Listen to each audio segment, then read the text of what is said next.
Bonjour, bon après-midi à tous, bienvenue à Ça débat. Merci de nous retrouver ce samedi en direct. Nous serons en direct jusqu'à 14h30. On vous l'a promis la semaine dernière. On va vraiment parler des violences encore, des violences faites aux femmes. Pourquoi est-ce que ça ne s'arrête pas? Pourquoi est-ce que jusqu'ici, ces violences ne s'arrêtent pas? Qu'est-ce qui se passe exactement? Pourquoi est-ce que les femmes sont toujours victimes de violences conjugales, de viol, parce que les viols également font partie des violences? Comment expliquer cette tendance aujourd'hui qui veut que les femmes soient toujours harcelées? Aujourd'hui, on a même peur de marcher dans la rue. On a peur même pour nos enfants que nous avons, surtout lorsqu'elles sont des femmes. On se demande pourquoi est-ce que la violence continue. Oui, le 8 mars est passé. C'était dimanche. Ça va faire une semaine demain. On s'est amusé. D'autres ont fait le deuil. Elles se sont mises en noir pour les morts du Nozo, etc. Oui, le 8 mars est passé. Mais les violences sont toujours là. Les violences restent. Et chaque jour que Dieu fait, on a toujours une insolite, on a toujours une information qui nous fend le cœur. On a toujours quelque chose qui vient nous rappeler que les femmes sont toujours considérées comme vraiment le sexe faible, le sexe qu'il faut anéantir. Et les hommes usent toujours de leur force pour faire du mal aux femmes. La société aujourd'hui est confrontée à une situation incroyable. Au Cameroun, se plaindre du viol, c'est souvent, parfois quand vous partez vous plaindre que vous avez été violée, on vous dit mais pourquoi est-ce que vous n'avez pas donné? Pourquoi tu lui as pas donné, ma soeur?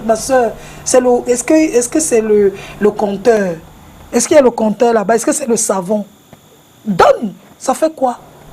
C'est comme ça qu'on donne, c'est comme ça qu'on dit aux personnes victimes de viol. On ne sait pas que le viol est salissant, que ça détruit le corps humain, que ça détruit la psychologie. On a la petite fille de 3 ans morte au Bénin l'autre jour.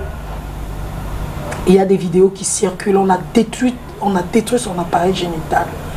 La petite fille de 18 mois à Bonabéry qui était décédée justement suite à un viol. Pourquoi est-ce que de plus en plus c'est récurrent? Comment faire pour que les choses changent aujourd'hui? Nous allons en parler ce jour. Je m'excuse pour la longue introduction, mais il fallait bien qu'on pose les jalons de cette émission. Et 3 femmes m'accompagnent pour parler de ce sujet. Je vais vous présenter la prophétesse qui est avec nous.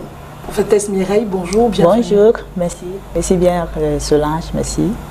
Merci encore d'être avec nous aujourd'hui. Merci Solange, merci. Je sais que votre apport en tant que femme de Dieu sera très déterminant cet après-midi sur ce plateau. Tout à fait, très très déterminant, très.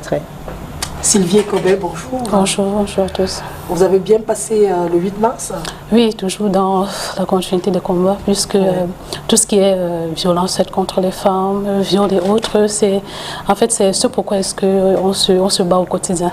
Pour faire reconnaître les droits des femmes, pour dénoncer, pour briser le silence. C'est vraiment notre cheval de bataille. Absolument.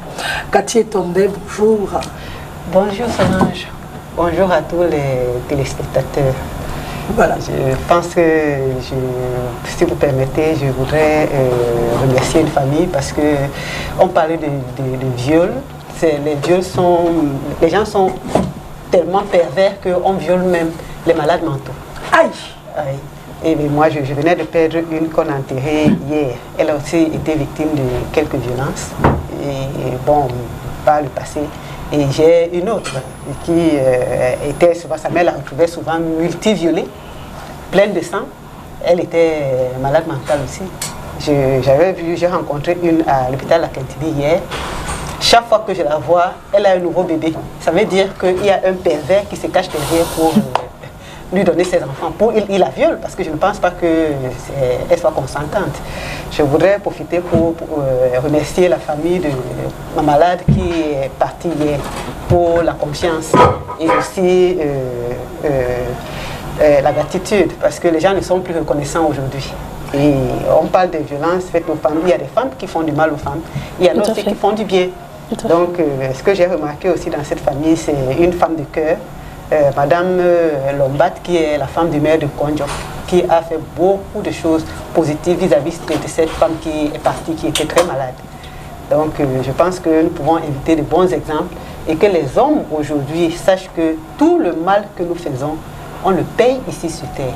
C'est-à-dire, certains le font, ils font ces viols, ils font ce mal, parce qu'ils pensent que ça leur apporte quelque chose. Peut-être même que ça leur apporte quelque chose sur le coup.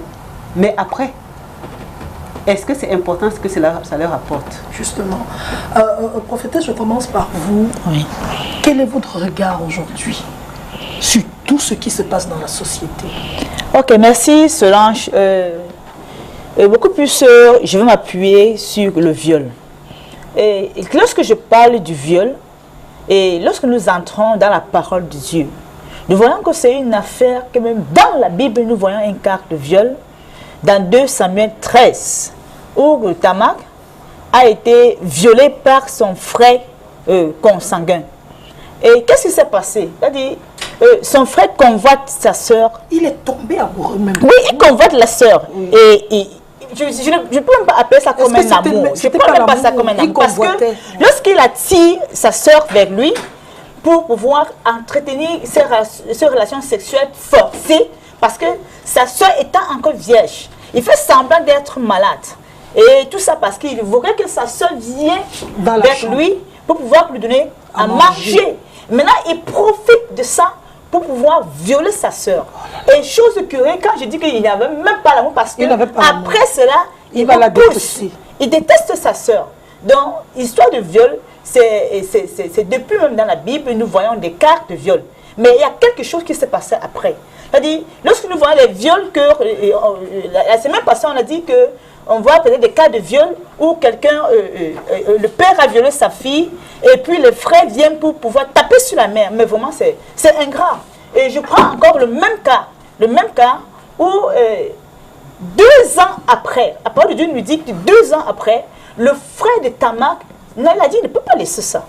Donc il a fait comme si de rien n'était, mais c'était dans le cœur. C'était dans le cœur. 2 ans après, il revient sur la chose. Il y a une cérémonie qui se passe. Il monte le coup avec les serviteurs, ses autres serviteurs, qui pour finissent par tuer celui qui a violé Tamar. Donc je dirais que le cas de viol, on devrait prendre ça au sérieux, très très au sérieux. Ce n'est pas un truc à camoufler, ce n'est pas un truc à dire que non parce que de peur que telle personne soit salie. Oui. Non, non, non. Mais Cathy, attendez, pourquoi est-ce qu'on a l'impression que dans les familles, on bloque ça, qu'on cache ça? On a l'impression que dans les familles, c'est souillant de dire à haute voix qu'il y a eu un cas de viol. Il y a déjà la honte. Je suis point focal Jean de mon prof. J'ai été formée sur les violences faites aux femmes. Et je pense l'avoir déjà dit ici. J'avais une collègue qui était magistrate qui nous avait dit qu'il y a beaucoup de familles, beaucoup de jeunes filles qui viennent porter plainte. Et malheureusement, les plaintes n'aboutissent pas parce que c'est les mamans même qui commencent par dire qu'il faut enlever la plainte parce que ça va jeter l'opprobre sur la famille. Les femmes ont aussi peur qu'on dise qu'elles sont des menteuses. Parce que qu'est-ce que les hommes font souvent? Ils violent une femme. Quand elle va se plaindre, soit ils disent que c'est le mensonge, soit ils disent qu'elles étaient consentantes. Ça fait honte. Si bien que beaucoup se replient sur elles-mêmes parce qu'elles n'ont pas déjà envie de subir ce qu'elles ont subi et qu'on les traite de menteuses. Et parfois aussi les moqueries. Les gens, quand on sait qu'on a violé une femme, les autres se mettent à se moquer d'elle. Mais je pense que les femmes doivent avoir le courage, on doit dénoncer. Oh là là, ça fait mal. Hein. Oui, c'est vraiment terrible. C'est vraiment terrible. Moi, ce que j'aimerais dire, apporter ici, c'est que il faudrait que ces personnes, ces violeurs sachent, s'ils ne le savaient pas déjà, que le viol est un crime. sur le plan pénal, il est puni aux articles 296 du Code pénal d'un emprisonnement de 5 à 10 ans et également d'une amende. Mais maintenant, les peines sont aggravées lorsqu'il s'agit d'un fonctionnaire, d'une personne qui a la garde, peut-être pour une personne qui est mineure, lorsqu'il s'agit d'un ministre de culte, c'est-à-dire pasteur et autres. Donc moi, je revenais pour dire que si déjà les gens posaient ces actes avant en se disant que c'était un acte banal, qui n'était pas incriminé, il faudra qu'ils sachent dès à présent que l'acte de viol est punissable et répréhensible devant la loi. Et moi, j'aimerais ici qu'on s'attable sur 2 points. Déjà, il faut faire comprendre que le viol n'est pas seulement l'apanage des hommes. Non, des femmes, excusez-moi, des femmes. Je vais dire que ce ne sont pas toujours les femmes qui subissent le cas de viol. Oui, mais parce qu'on a vu également où il y a des personnes qui s'en prennent même aux jeunes petits garçons, qui s'en prennent aux garçons. On en parlera, mais aujourd'hui nous voulons un peu nous focus, parce qu'on est dans le mois de la femme, le mois de mars, un peu nous focus sur le cas des femmes. On reviendra sur le cas des hommes aussi. Oui, mais j'aimerais faire comprendre que en dehors de l'aspect, je vais dire physique du viol, parce que ça laisse certainement des dommages sur le plan physique et autres, mais il y a également un aspect important, c'est celui de la détérioration sur le plan du psychique. Oui. Parce qu'on sort de cette expérience meurtrie. On a laissé presque, je vais dire, on a laissé presque son âme lorsqu'on est sorti d'un viol. Et la difficulté ici, c'est au niveau d'intenter des procédures, d'avoir le courage, que la victime ait le courage d'aller intenter une procédure, aller se plaindre. Pourquoi? Parce qu'on a banalisé le viol dans notre société. Il y a très peu de victimes qui ont le courage d'aller devant un commissariat pour pouvoir comme ça porter plainte. Pourquoi? Parce que premièrement, on va faire comprendre que soit tu as initié le viol, soit peut-être tu as aguiché la personne, ou bien quelque part ce n'est pas grave en tant que tel, puisque tu peux te refaire, tu peux passer à autre chose. C'est généralement ce qu'on dit aux victimes, il faut se refaire, il faut oublier, il faut passer à autre chose. Moi, ce que j'aimerais dire aux gens aujourd'hui, c'est qu'il faut qu'on ait le courage de briser le silence, puisque le viol détruit énormément. Il y a des gens qui peinent à se reconstruire. Je suis dans un groupe forum, le Love Camé Sister, où on a instauré une thématique qui permet aux victimes de viol de venir s'exprimer pour pouvoir avoir d'un réconfort et autres. Voilà des actions qui sont assez appréciables. En dehors de ça, il y a des associations, il y a des personnes qui œuvrent, qui permettent aux victimes de pouvoir s'exprimer. Parce que le problème même, en fait, c'est ça. C'est que les victimes ne savent pas où aller se plaindre, comment s'exprimer, comment est-ce qu'ils vont être reçus, comment est-ce qu'ils vont être accueillis, est-ce qu'ils vont être stigmatisés. Parce qu'en fait, lorsque tu dis à quelqu'un que tu as été victime de viol, le plus souvent, tu fais l'objet de railleries. Il y a des personnes qui ne t'apprécient plus, qui ne te considèrent plus. On a l'impression que tu es un rebut de la société. Parce que peut-être dans leur subconscient, on se dit que tu as été à l'origine de ce viol. Parce qu'on a eu plusieurs débats avec certains hommes qui font comprendre que de toute façon, si elle n'avait pas abhorré telle ou telle tenue, elle ne devait pas être violée. Il y a un homme qui vient de dire sur le post sur Facebook il y a le viol parce que les femmes veulent se mesurer aux hommes. Voilà. Il a justifié. Vous voyez que c'est autant de propos qui font froid au dos. Parce que si aujourd'hui, nous sommes en 2020, les gens se permettent d'avoir ce type de pensée, ce type de propos, c'est très grave. Moi, je pense que c'est ce type de pensée qui permettent, qui pousse, qui encourage même ces violeurs, parce qu'on banalise tellement, on se dit que ce n'est rien, je vais dire que c'est juste un acte de 15-30 minutes, pourquoi est-ce que tu veux en faire toute une histoire? Et pourtant qu'on ne sait pas sur le plan, il t'a enlevé quoi? Voilà, comme on le dit au quartier. On ne sait pas sur le plan physique, sur le plan psychologique. On a vu des femmes, parce qu'on disait avant que quand tu es pubère, en fait, tu es majeur et tout, tu ne souffres pas autant. Mais on a vu des personnes qui sont mortes suite des viols, soit les viols collectifs ou bien les viols même individuels, parce que ce que moi j'aimerais aussi dire, c'est que le législateur camerounais a omis un point important lorsqu'il a qualifié, il a réprimandé le viol. Pourquoi? Parce que le viol ne se fait pas seulement par des actes, par des relations forcées, sexuelles et autres, mais il y a des gens qui utilisent des appareils. Vous voyez, on peut utiliser un tuyau, je ne sais pas, n'importe quoi, pour vous violer avec. Mais le législateur camerounais a omis de sanctionner cela. Le viol n'est pas seulement fait par, je vais dire que l'organe génital, mais on peut vous violer par des instruments. Mais malheureusement, dans notre législation, on n'a pas codifié cela et c'est très grave. Il y a plusieurs femmes, enfin certaines femmes qui sont venues me voir, me rencontrer pour me faire comprendre que elles ont été violées par des bouteilles, par des bouteilles de bouffe. Je ne vais pas faire la publicité, des bouteilles. Donc on a utilisé ces bouteilles pour pouvoir leur faire entrer dans leur voilà, un peu, oui, la partie génitale. La partie génitale. Vous voyez qu'elles auront du mal à aller se plaindre parce qu'en fait, si on part sur la base, sur le postulat de l'article 296 du code pénal, du nouveau code pénal, on ne pourra pas poursuivre ces auteurs sur l'infraction, l'infraction de viol. On peut peut-être parler de coups et blessures et autres, mais ils ne pourront pas être poursuivis pour viol. Voilà autant de lacunes, en fait, qu'on aimerait vraiment que le législateur puisse s'y attarder. Justement, on va s'asseoir là-dessus, on en parlera. Madame Mouchili, vous êtes enseignante, vous êtes dans le corps enseignant aujourd'hui, et on se rend compte que beaucoup de jeunes filles étudiantes, élèves, subissent également les cas de viol. Parfois, d'autres ne viennent même pas souvent à l'école. Pendant un moment, elles disparaissent. On ne sait pas ce qui est arrivé. Et lorsque vous allez vers elles, elles vous donnent le témoignage que je n'étais pas bien parce que j'ai passé des moments. Vous, en tant qu'enseignante, puisqu'on sait que c'est là-bas le vivier où il y a beaucoup d'enfants qui sont encore naïfs, etc. Quel est votre regard justement sur le viol? Merci Solange. Bonsoir à tout le monde. Mon regard sur le viol... Qu'est-ce que je peux dire par là? Bon, c'est un peu embêtant, c'est douloureux lorsque on se retrouve devant une situation de viol. Parfois, c'est l'enseignant qui a violé son élève, que ce soit la jeune fille, que ce soit le jeune garçon. On retrouve ce genre de cas dans les établissements. Je voulais aussi noter par rapport à ce viol que le viol qu'on ne reste pas seulement au niveau du viol physique. Il y a aussi des violences qui sont faites de façon, des violences morales, oui, qui rentrent dans la psychologie. Nous sommes d'abord en première partie sur le viol. On reviendra sur les violences aussi. D'accord, bon. Tout à l'heure même. D'accord, ok. Je dis par rapport à ce viol que nous avons des situations dans nos écoles, dans le milieu scolaire qui est fréquent, parce que la jeune fille fait face à peut-être son maître ou à son enseignant qui chaque fois est en train de la harceler.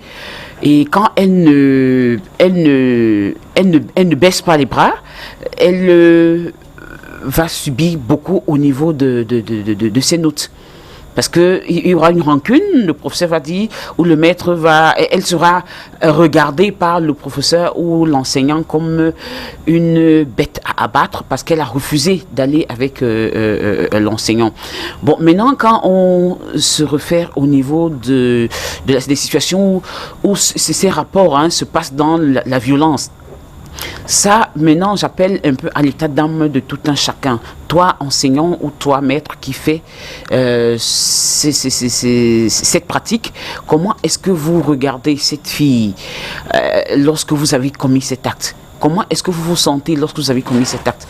Est-ce que vous avez une conscience? Est-ce que vous savez que l'acte que vous avez posé vous a détruit votre famille et a également détruit la personne victime? Parce que c'est ce qu'il faudrait que nous comprenions. Les sœurs ont déjà parlé d'un certain nombre de choses. Bon, maintenant, est-ce que les gens sont plus sensibilisés aux conséquences de viol? Ça, c'est un point d'interrogation parce que si on était sensibilisé, si on connaissait les conséquences du viol, je crois que ce serait moins réduit. Ce serait réduit dans notre société actuelle. Oui, excuse-moi, je voudrais dire quelque chose, parce que tout à l'heure, je pense que l'une de vous a dit que les gens banalisent le viol, on dit la question t'a enlevé quoi. Il faut connaître la constitution de la femme. On dit que la femme aime mettre le cœur, la femme aime être préparée. C'est-à-dire pour qu'une femme aille avec un homme, pour qu'une femme ait des relations sexuelles avec un homme, celui-ci doit l'intéresser, il doit la convaincre, il doit la séduire. Il y a beaucoup de choses qui doivent se passer et pour que cette femme soit à l'aise. Par contre, l'homme réagit à ce qu'il voit. Il va voir une belle femme qui va passer, il va avoir envie de coucher avec elle. Or, si on force la femme, on lui fait beaucoup de mal. Donc les hommes ne doivent pas penser que comme les relations sexuelles sont quelque chose d'intéressant, de beau, si on viole la femme, ça ne lui fait rien. Au contraire, ça lui fait, si la femme, même avec son mari, s'il ne s'y prend pas bien, elle aura le sentiment qu'il est en train de la violer. Et puis, elle ne va pas éprouver le plaisir que toutes les autres femmes éprouvent quand elle a les relations sexuelles. Et c'est pour ça que ça crée des violences. Moi je viens de lire quelque chose qui m'a choqué. J'aimerais que la prophétesse donne son mot. Il dit, les femmes seront toujours violées parce qu'elles veulent se mesurer à l'homme. Et moi, j'ai envie de vous poser une question sur, justement, la Bible demande à la femme d'être soumise. Mais est-ce qu'une femme peut être soumise à un homme qui n'est pas son homme, au point où cet homme va même la violer? Okay. Parce qu'ils disent que les femmes aujourd'hui sont violées parce qu'elles veulent montrer qu'elles sont, Et quand on viole les folles. Ok, merci. Merci Solange. Bon, je reviens encore sur la soumission de la femme. La parole de Dieu dit, femmes, soyez soumises à vos maris. Désolé, la parole de Dieu n'a pas dit soyez soumises aux hommes. La parole de Dieu précise, soyez soumises à vos maris. Ça veut dire, il s'agit du quart du foyer. Il s'agit bien du quart du foyer, mais ça ne donne pas la raison pour laquelle la femme doit être violée. Hein? En amour, ça doit être partagé. Il ne faudrait pas qu'en domaine de relations sexuelles, encore dans 1 Corinthiens 7, l'apôtre Paul pouvait dire, lorsque vous entrez même en jeûne, ça il s'adresse au couple, lorsque vous entrez en jeûne et que vous voulez prendre peut-être que la requête aussi sexuellement, ça veut dire, il faudrait que ton conjoint partage cet avis-là. Donc il ne doit pas avoir violation. C'est pas normal. Parce que quand il y a violation, la femme ne doit pas se sentir à l'aise dans sa peau. Je reviens encore dans le cas de 2 Samuel 13, où Tamar qui a été violée, la parole de Dieu dit que lorsqu'elle sort de la chambre de son frère consanguin, elle sort avec les cris, elle pleure, elle se déchire l'habit, elle se prend la sangle. Parce que les vêtements qu'elle portait, c'était les vêtements de couleur. Et ces vêtements, à l'époque, ça signifiait que tu étais encore vierge. Donc, elle perd dans sa virginité à cause de son frère consanguin. Maintenant, quand elle sort de la chambre, elle sort avec les cris, elle part vers son frère. Et la parole de Dieu lui dit qu'elle s'est enfermée dans la chambre pour longtemps. Ça veut dire que ça lui faisait mal. Mais ça fait mal. Ça lui faisait mal. Ça veut dire qu'il est inadmissible qu'on entretient des rapports sexuels involontairement avec une femme. C'est pas normal. Justement, comme tu disais que la femme sait être préparée psychologiquement avant d'aller à l'acte. Tout à fait, tout à fait. Parce que tu ne peux pas entretenir des rapports sexuels avec quelqu'un que toi, volontairement, tu ne veux pas.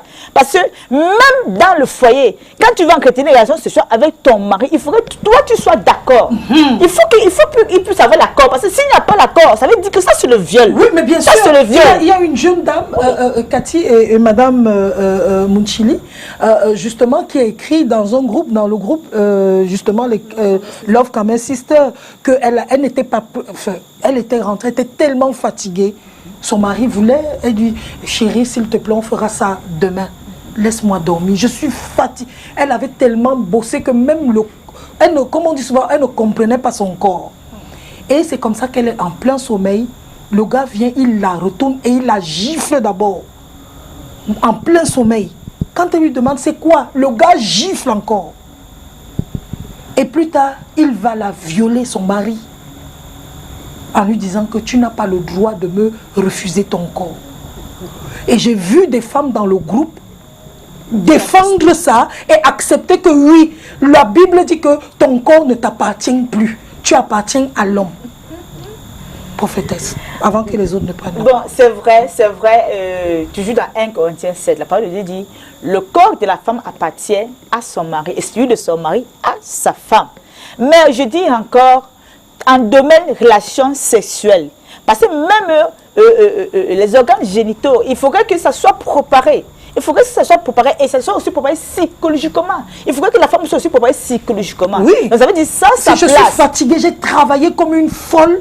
mon corps ne... Et puis les autres filles étaient en train de dire que quand ça ne donne pas, couche-toi. Il fait ce qu'il a fait là, et puis il se lève, il part, non? Non, mais le corps, il peut arriver que le corps de la femme ne donnait pas, mais c'est à l'homme de flatter la femme, parce que la femme peut être fatiguée. Maintenant, l'homme peut l'amener à pas de flatterie. Oui, mais on va dire quoi? Donc le sexe est devenu au point où un homme ne peut pas se contenir en disant non, ma chérie m'a dit qu'elle est fatiguée, on gère ça demain, on renvoie demain. C'est devenu quoi? C'est devenu le robot qu'il faut appuyer un machin, sinon on devient fou, je ne sais pas. C'est pas ça, cela. Tu sais, c'est pas nous qui avons créé ça, c'est Dieu. C'est Dieu qui a voulu qu'il puisse avoir sexe masculin et sexe féminin. Et là, pour que peu peut encore dire, il ne faudrait pas prendre des distances si l'autre n'est pas d'accord. Ça veut dire que sexuellement, il y a un problème. Et vous savez, généralement, les hommes sexuellement sont plus fragiles que la femme. Donc, je pense que nous-mêmes, les femmes, parfois dans le foyer, sont aussi un peu sensibles. Quand tu connais ton mari, tu peux épouser un homme que sexuellement, il ne dérange pas. Mais un autre homme, il ne supporte pas. Donc, tu dois le connaître. Maintenant, quand tu sais, par exemple, que tu es fatigué, il y a des positions, il y a quand même des positions que tu n'as pas besoin de trop faire des efforts et tout ça dépend. Et c'est pour ça qu'il va donc te gifler, te taper et te faire l'amour sans que tu le fasses. Il ne devrait pas la Elle dit qu'elle était même, il a même blessé partout. Non, là c'est en erreur. Là, c'est en erreur. Parce que je dis encore, lorsque la Bible dit, ton corps appartient à ton mari. Mais la même Bible dit aussi que Marie aimait vos femmes comme Christ a aimé l'Église. Au point de ce, je ne pense pas que Jésus-Christ, qui est l'époux de l'Église, puisque la Bible dit que c'est lui l'époux, puisse violenter son épouse. Non, parce que ça ne donne pas quand tu aimes ta femme, tu ne peux pas arriver à ce point. Non, je dis encore, elle peut te dire, elle est fatiguée, mais tu sais comment la cajoler. C'est ta femme, tu connais quand même à peu près comment la prendre. Tu ne viens pas gifler? Non, pas gifler, c'est pas normal. C'est pas normal, parce que gifler, ça veut dire c'est là le viol. C'est aller contre sa volonté, c'est pas normal. C'est pas normal. Il lui a donné surtout que Dieu nous a créés douces, donc il faut aller dans la douceur. Nous on n'aime pas la brutalité, c'est pas normal, c'est pas bien. Absolument. Cathy, justement, pour cette histoire. Je dirais que la même Bible nous demande d'avoir la maîtrise de soi. La même Bible dit que chaque chose a son temps. Et Dieu, nous savons que nous sommes des humains imparfaits. Donc nous nous fatiguons. On peut travailler toute la matinée. Même un homme peut avoir travaillé toute la journée et il revient chez lui fatigué. Il a envie de se reposer, il a envie de dormir. Et la femme te dit, chérie, je veux, tu dis que non. Elle doit être compréhensive. C'est comme ça que l'homme doit aussi être compréhensif. Quand on est, on ne doit pas, quand on est marié, on ne doit pas se comporter comme un excédé sexuel. C'est-à-dire, c'est pour quelques minutes de plaisir. Comme si ça va fuir. Elle est là avec toi. Ils seront ensemble demain. C'est vrai qu'on ne sait pas ce qui va nous arriver dans les minutes qui suivent.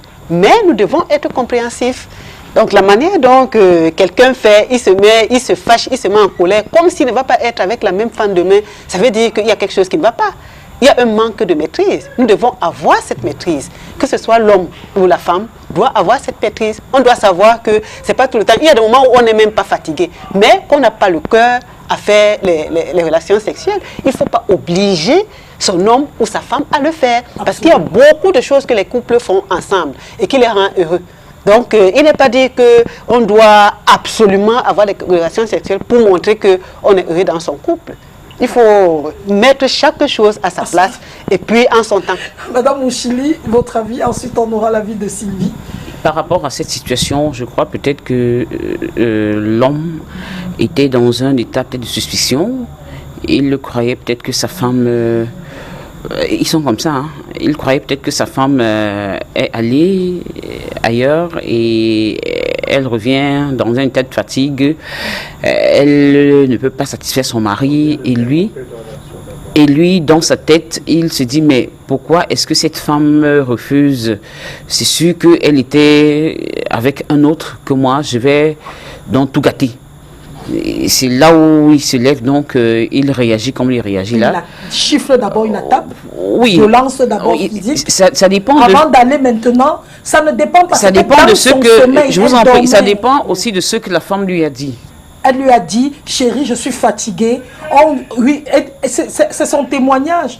Chérie, je suis fatiguée. On renvoie ça à demain, demain matin. Et elle est dans le sommeil. Imaginez un peu que vous êtes en plein sommeil, vers 2 heures du matin, vous dormez, vous ronflez, vous entendez seulement un tchouaï sur le visage. Non, mais sincèrement, parlons, on peut parler. Vous savez, beaucoup de femmes vivent ça. Hein. Oui. Quand l'homme, lui, dans son état, veut se dégager. Il ne regarde pas l'état de la femme, hein. Il ne regarde pas l'état psychologique de la femme. Pour lui, il faut qu'il qu'il se mette à l'aise.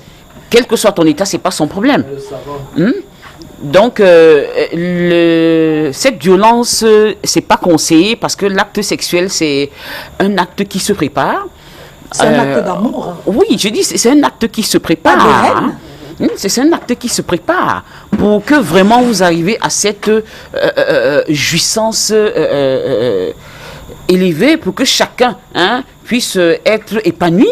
Absolument. Dans ça, tout se prépare. C'est pas seulement au lit que ça se prépare, ça commence à se préparer quand le monsieur est en train d'aller au travail. La dame reste à la maison, elle apprête, elle se dit, dès que mon chéri arrive, il faudrait qu'il trouve tout dans l'ordre, il faudrait qu'il prenne son bain, il faudrait qu'il mange bien, il faudrait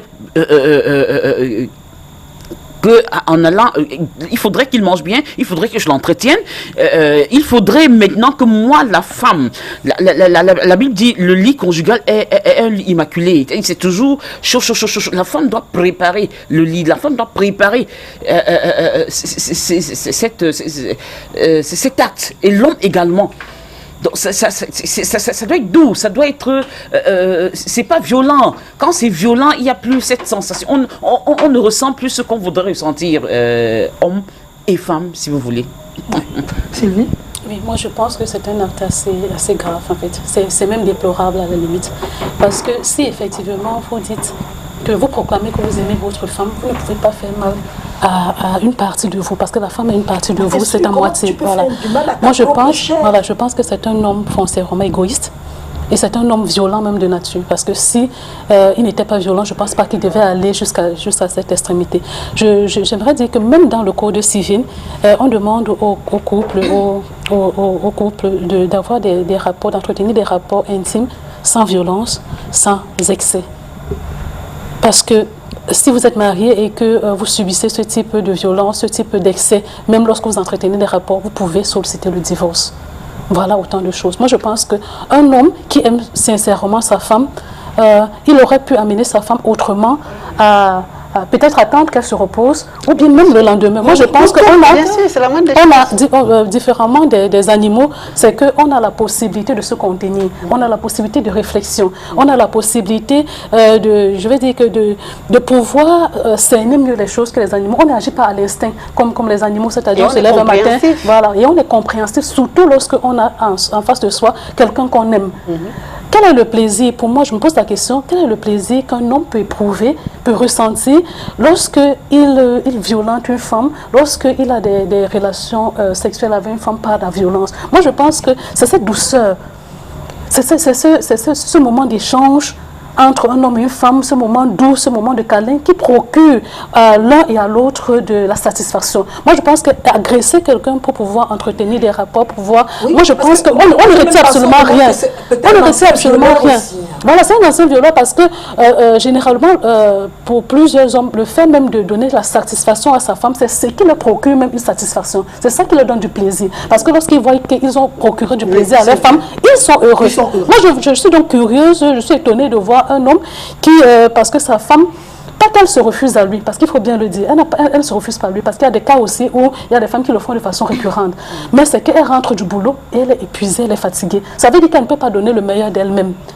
Maintenant, un homme qui est compréhensif, un homme qui est, c'est un partage, un homme qui est aimant, un homme qui est compréhensif, soit il devait l'amener peut-être à chercher à avoir envie, peut-être par des caresses et autres, ou bien il devait juste attendre peut-être 1 heure ou 2 heures, le temps qu'elle se repose, le temps qu'elle gagne un peu de force pour pouvoir revenir à l'assaut. Voilà un homme qui est compréhensif, voilà un homme qui est aimant. Ou bien carrément même attendre le lendemain, pourquoi pas? Et encore que même, on n'est pas obligé d'avoir, je vais dire, une pénétration pour pouvoir entretenir un rapport sexuel. Ça peut se faire par des caresses, juste le fait de rester près de sa personne, de prendre sa personne dans les bras.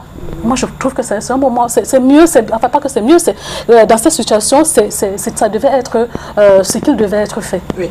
Je voudrais qu'on parle d'un autre aspect du viol ici, avec le rôle justement des femmes prophétesses. Vous avez une femme qui attrape son mari en train de violer sa fille. Ça peut être la fille qu'elle a ramenée avant le mariage, ça peut être même sa vraie fille, parce que ça existe. Et la façon dont elle va réagir est incroyable. Elle veut se débarrasser de sa jeune fille. Elle doit avoir dans les 15 ans, 16 ans. Et parfois 17 ans. Elle chasse sa fille de la maison. Okay, elle me dit, désormais, je te considère comme ma rivale. Elle sait que sa fille n'a pas voulu ça. D'abord, sa fille est venue se plaindre depuis le premier jour en disant, papa me touche. Mais parce qu'elle tient à sauvegarder son foyer, elle dit à son mari, elle dit à la fille de partir et elle reste avec son mari. Ok Solange, merci bien vraiment pour cette préoccupation. Et je tiens à rappeler les uns les autres que lorsque nous entrons dans la Bible, dans Lévitique 18, il y a des interdits sexuels qui concernent homme avec homme. Sexuellement, c'est interdit bibliquement. Il y a aussi des rapports, la parole de Dieu dit, tu ne dois même la nudité de ton père ou de ta mère, tu ne dois pas le voir. Et la parole de Dieu interdit aussi, tu ne dois pas entretenir un rapport sexuel avec la fille de ta femme ou la fille de ton mari qui est venu dans le mariage avec. Ça veut dire que c'est un cas tellement grave. Donc ça ne devrait même pas se passer ainsi. Maintenant, l'autre, la maman, plutôt encadrer la fille et résoudre ce problème, elle rejette plutôt la fille. Là, c'est dangereux. Ça veut dire la maman, elle est en erreur. Parce que bibliquement, c'est un péché. Le Seigneur, il frappe ça. De la maman, normalement, ne devrait pas rejeter sa fille. Parce que comment tu peux accoucher un enfant, tu rejettes parce que le mari a violé la fille. C'est pas normal. C'est pas normal. Tu es d'abord tellement en erreur devant Dieu et l'homme et la fille, parce que moi, je ne sais pas, parce qu'il y a parfois moi je disais encore la semaine passée, il y a des filles que peut être que c'est elle-même qui a séduit le mari. Mais ça ne doit pas doire au mari de faire, parce que la Bible l'interdit. La Bible dit, tu ne dois pas aller vers la fille, l'enfant de ta femme qui est venue de l'extérieur. C'est la confusion. On dirait que c'est plutôt ta femme là-bas et ce n'est pas normal. Mais pourquoi est-ce que les femmes, justement, Cathy, ne peuvent pas se plaindre à ce moment-là? Pourquoi est-ce que les femmes... Je pense que si les femmes avaient commencé déjà à se plaindre, peut-être ce problème de viol aurait déjà un peu diminué. Je pense seulement que... Beaucoup de gens, c'est ce qu'on regarde dans le cadre du travail. Les gens n'aiment pas affronter leurs problèmes pour les résoudre. On cherche parfois le plus faible, parfois le bouc émissaire. Parce que dans le cas d'espèces, par exemple, la dame sait que son enfant ou sa fille adoptive a été violée. Mais au lieu de s'en prendre à son mari, elle préfère s'en prendre à celle qui est la plus faible. Et la plupart des que qu'on refuse de résoudre finissent par nous rattraper autrement. C'est ce que Absolument. Les femmes doivent comprendre.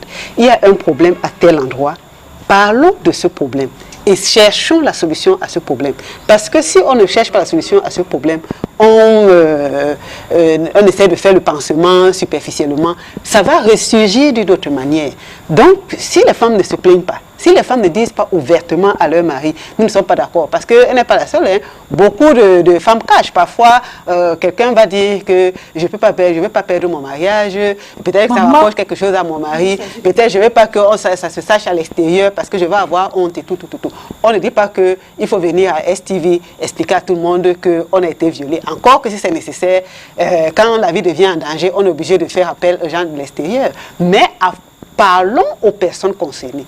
C'est-à-dire, j'ai mon mari qui va violer mon enfant adoptif. Je ne vais pas m'en prendre à l'enfant. Je vais dire à mon mari exactement ce que je pense de ça. Je vais lui dire, je ne suis pas d'accord. La prochaine fois, peut-être que certains peuvent se ressaisir. Mais si une telle chose se reproduit encore, je vais prendre des mesures strictes. Et il faut que ces hommes-là voient que nous avons pris des mesures, qu'ils sachent qu'on n'est pas prêt à accepter.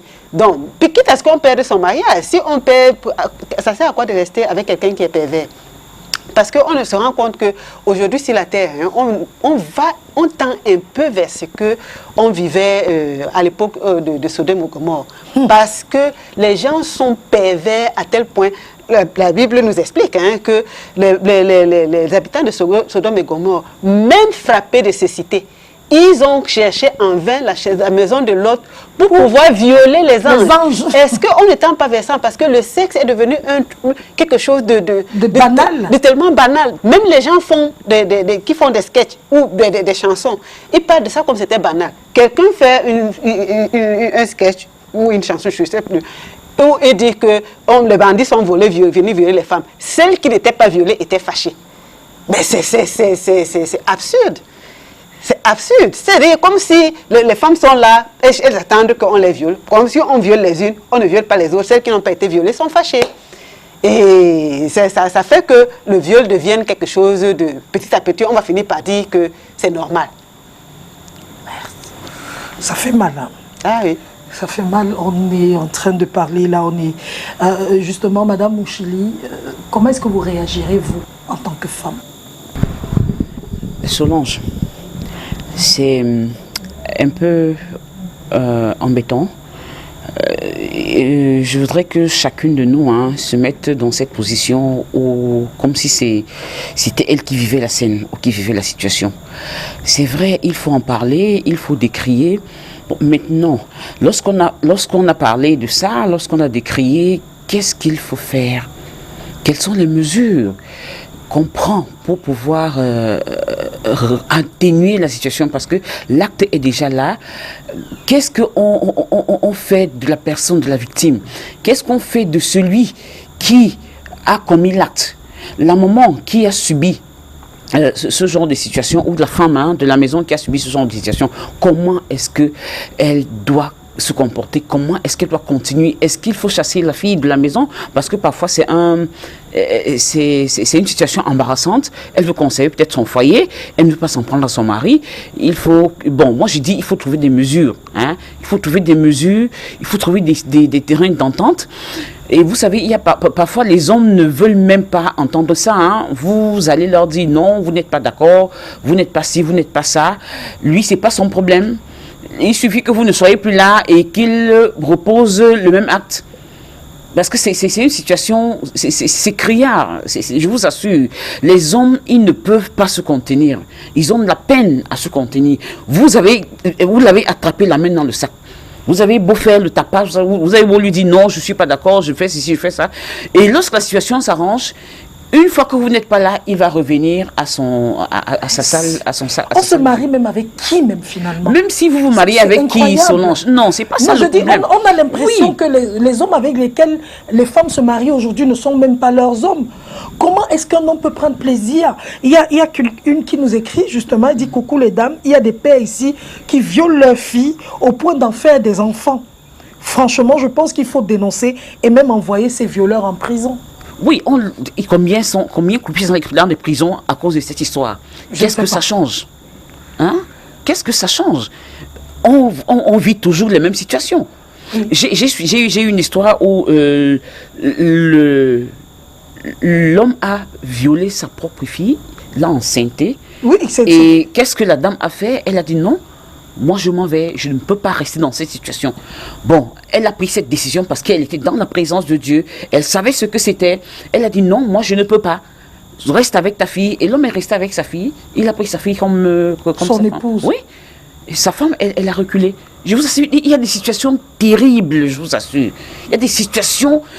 C'est pourquoi je disais, est-ce que nous pouvons nous mettre à la place de ces femmes qui vivent ça? Qu'est-ce qu'il faut? On a décrit, on est venu dans le groupe, on a dit j'ai été violée, Bon, maintenant, comment est-ce qu'on fait pour réparer ça? Vous voyez un peu, le divorce n'est pas une fatalité. Le divorce n'est pas interdit.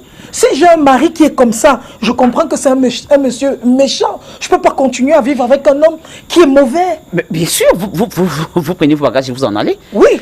Là, vous résolvez le problème d'une autre manière. Alors maintenant, quand vous ne pouvez pas, il y a des femmes qui supportent ça. Il y a des femmes qui supportent ça. Le mari a violé peut-être sa cousine, il a enceinté. Bon, elle s'est dit, le mari est venu avec l'argent, a donné à sa femme pour la consoler, elle a pris, elle s'est tuée, elle est restée là. Mais moi je dis, est-ce que nous pouvons supporter cet acte jusqu'à la fin? On ne peut pas. On a beau, comme a dit Cathy, on a beau penser cela, mais je vous assure, tôt ou tard, ça nous rattrape. Et de la mauvaise manière. lorsqu'on ne veut vraiment pas traiter ce problème dans le fond, tôt ou tard, non, il y aura toujours des répercussions terrible. La fille qui a subi, le mari qui a subi, les enfants, ça va revenir, oui, ça va rebondir, ça revient. Ça devient comme un boomerang. Et ce sont les enfants qui en pâtissent. Parce que quand ça va finir sur le père, l'acte que le père a posé va jouer énormément, va influencer plus tard les enfants. Donc c'est ça qu'il faudrait que nous comprenions. Oui, moi j'aimerais ici qu'on se dise des vérités en fait. Les femmes, certaines femmes, pas la majorité, pas la totalité, encore heureusement, entretiennent le silence, gardent le silence. Pourquoi? Parce qu'il y a certaines femmes qui ont fait du mariage un saint graal, qui ont fait du mariage leur réussite, leur leitmotiv, et qui se voient mal perdre dans ce pourquoi est-ce qu'elles se sont battues tellement et elles s'y accrochent. Il faudra qu'on se le dise. Il y a plusieurs enfants, plusieurs jeunes filles qui ont été violées dans les couples sous le regard de leur maman, sans que cela ne pose aucun problème. On a vu des jeunes filles qui ont été chassées du domicile de leurs parents parce que leur maman craignait une forme de, je ne sais pas si c'est une forme de concurrence ou une forme de quoi. Elle a préféré mettre l'enfant dehors et protéger le bourreau, sans savoir que ce monsieur, en réalité, c'est un danger public. C'est un danger public. C'est quelqu'un qui doit normalement être écarté de la société. Parce que ce qu'il faut qu'on se le dise, s'il a un appétit assez poussé, s'il a cette tendance, il ne va pas s'arrêter, se limiter juste au domaine de la famille. Il va s'attaquer aux voisines. Il va s'attaquer à la petite voisine qui va passer. Il va s'attaquer peut-être, je ne sais pas si c'est un enseignant, à ses élèves et qu'on sort. Donc c'est un danger. On ne doit pas, je veux dire qu'on ne doit pas tolérer ce type de personnes. Il doit être retranché de la société, aller couper peut-être quelques jours en prison pour lui permettre, aussi, c'est aussi l'intérêt de la prison parce que ça permet de réfléchir à ses actes. Et puis maintenant, s'il estime qu'il a recouvré la conscience et tout, il peut revenir en société. Mais en réalité, c'est quelqu'un qui doit être écarté de la société. Et moi, j'interpelle les femmes, parce que c'est ce qui est même déplorable. Moi, je ne comprends pas comment une maman peut prendre sur elle de cautionner un tel acte. Et voir sa fille, et voir son enfant détruit, je veux dire que dépérir au fil des jours. Vous voyez un enfant qui perd le sourire. On a volé son enfance. Elle n'arrive plus à jouer comme ses enfants, ses camarades de son même âge. Elle n'arrive plus à se projeter dans la vie parce qu'elle se dit que elle mérite tout ce qui lui arrive. Parce que ce qu'on oublie, c'est que ces violences physiques s'accompagnent avec la violence morale. On fait comprendre que tu n'es rien. C'est normal qu'on puisse te violer comme ça. Et elle, quand tu grandis comme ça, l'estime de toi, oui. C'est zéro. On va revenir tu n'as plus rien. Justement du viol dans quelques instants. Le temps de donner la parole à la prophétesse pour qu'elle nous dise justement quel est son avis sur ce sujet-là. Je vais aller encore dans Genèse. Dans Genèse 9, et sans oublier Lévitique 18, qui donne ses interdits au père d'entretenir les relations sexuelles avec sa fille, ou à la mère d'entretenir les relations sexuelles avec son fils. Maintenant, lorsque nous entrons dans Genèse 9, nous allons voir le cas de Noé. Hein? Noé, la parole de Dieu dit que Noé, il a bu, il était sous. Maintenant, il y a le plus petit, donc l'un de ses enfants, le plus petit, il s'est hasardé. Il voit son père nu. Il court et pas dit à ses frères et sœurs que venez, voici papa est nu. Il est nu, il est sous, il est nu. Maintenant, la parole de Dieu nous dit que c'est l'un de ses frères qui vient maintenant, Japsé, il vient, il n'entre même pas dans la chambre face à face. Il tourne plutôt le dos et il entre avec le dos pour couvrir la nudité de son père.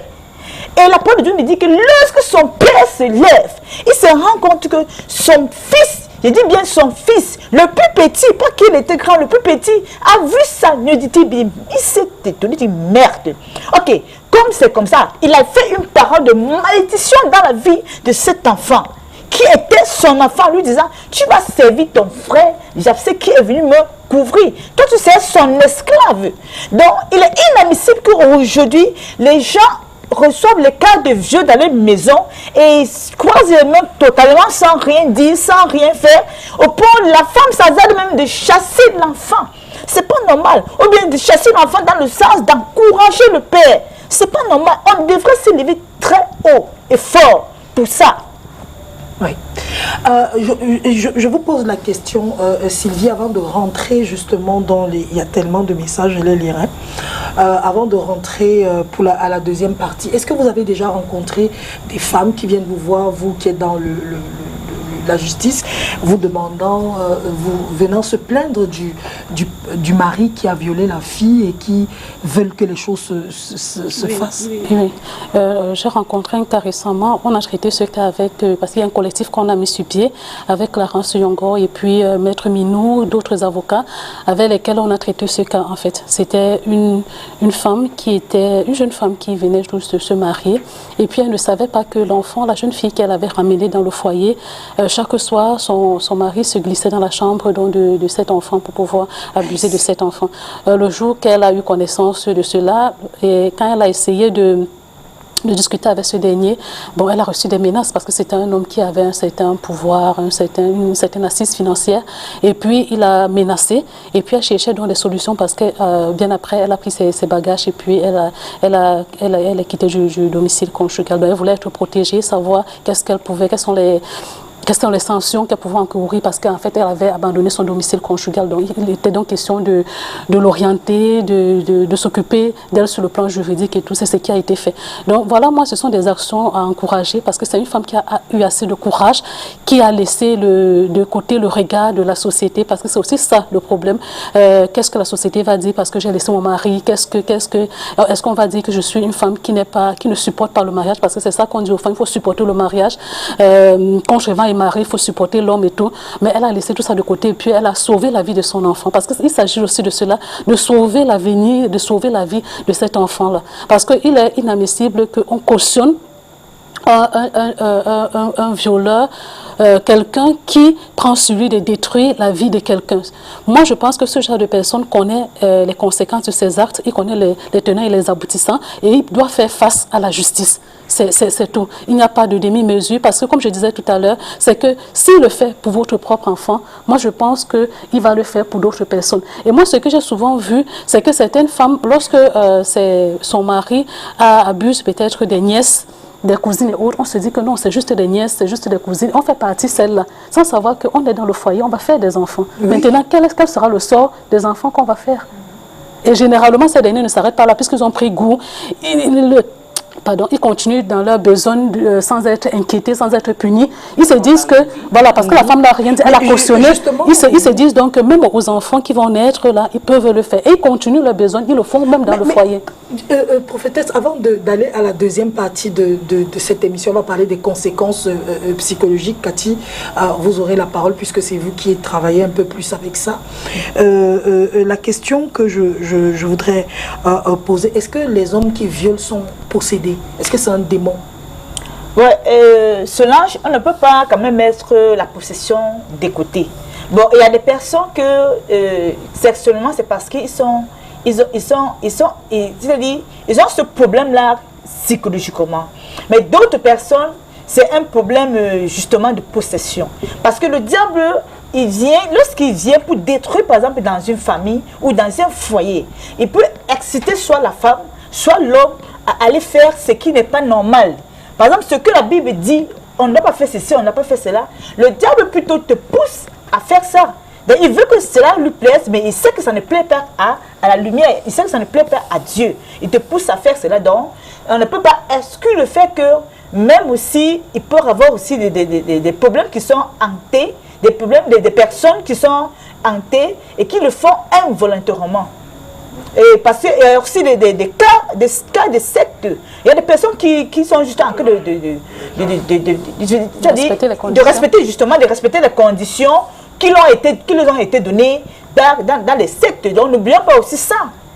Donc s'il faut commencer à abattre ce domaine-là, il faut aussi beaucoup de prières là-dessus parce que imagine que tu es dans une loge où on te dit tu dois violer ta fille, tu dois violer ton fils. Il y a une fille qui si tu ne le fais pas, tu dois mourir. Tu vois, par exemple, il sait que s'il ne le fait pas, il va mourir. Alors il a peur de mourir. Il se sent obligé, même parfois, il le fait même parfois avec les pleurs Solange. Il le fait, mais il le fait par contrainte. Il le fait parce qu'il y a un marteau sur la tête sur lui. Parce qu'il sait que s'il ne fait pas, il va mourir. Donc on ne peut pas aussi négliger ce côté-là. Donc je pense que dans ce sens, c'est beaucoup plus dans la prière. C'est plus dans la prière qu'il faut combattre ça. Parce que pour combattre Satan, ce n'est pas Satan qui combat Satan, mais c'est la lumière qui combat les ténèbres. Absolument. Satan ne peut pas combattre Satan, ça c'est zéro. Oui. On va rappeler que la ligne est déjà ouverte, hein. Il est 14h.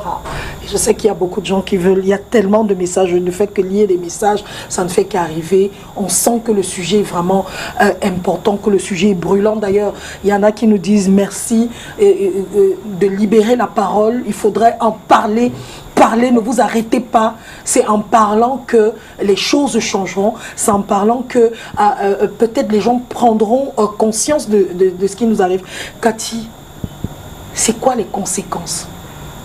Une femme violée, quelles sont les conséquences justement de cet acte dans la vie de cette femme?